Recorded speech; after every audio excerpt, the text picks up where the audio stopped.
CPM থেকে পদত্যাগ করলেন প্রতিকুল রহমান। আমি কি বলবো তোমাকে, এটা পার্টির আভ্যন্তরীণ ব্যাপার এবং সাংগঠনিক ব্যাপার। সাংগঠনিক ব্যাপার সোশ্যাল মিডিয়ায় হয় না, সংগঠনের কমিটি মিটিং হয়। আমাদের পরশুদিন তারপরের দিন রাজ্য কমিটির বৈঠক আছে, সেখানে আলোচনা হবে। যাকে প্রশ্ন করো, এখানে আমাদের নির্বাচন সামনে বিধানসভার, তার জন্য সবাই মিলে ঐক্যবদ্ধভাবে নামার চেষ্টা করা হচ্ছে। বিজেপি তৃণমূল বিরোধী শক্তিগুলোকে একাট্টা করছি।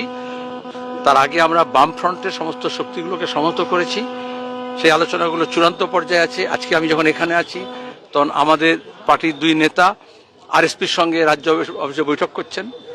আসন সমঝোতা আমরা 18 তারিখের মধ্যে বামফ্রন্টের বৈঠক, তার মধ্যে বামফ্রন্টের মধ্যে আসন সমঝোতা কমপ্লিট করব। তার সঙ্গে সঙ্গে বামফ্রন্টের বাইরে বামপন্থী যে দল এবং গোষ্ঠী আছে, ব্যক্তি আছে, তাদের সঙ্গে আলোচনা চলছে এবং বামফ্রন্ট হয়ে গেলেই তার একদিন দূরের মধ্যে সেগুলো হয়ে যাবে, কথার্থ হয়ে আসছে। যেমন সিপিআইএমএল লিবারেশন, আরও কয়েকটা সিপিআইএমএল গোষ্ঠী আছে, দল আছে, ব্যক্তি আছে বামপন্থী। তাছাড়া গতবারে আমরা আইএসএফ এর সঙ্গে ছিলাম, আইএসএফ এর সঙ্গে আলোচনা হয়েছে 2-3 রাউন্ড। আপনারা ইতিমধ্যে মিডিয়া দেখেছেন, রিপোর্ট করেছেন, সেখানে অনেক আলোচনা হয়ে গেছে।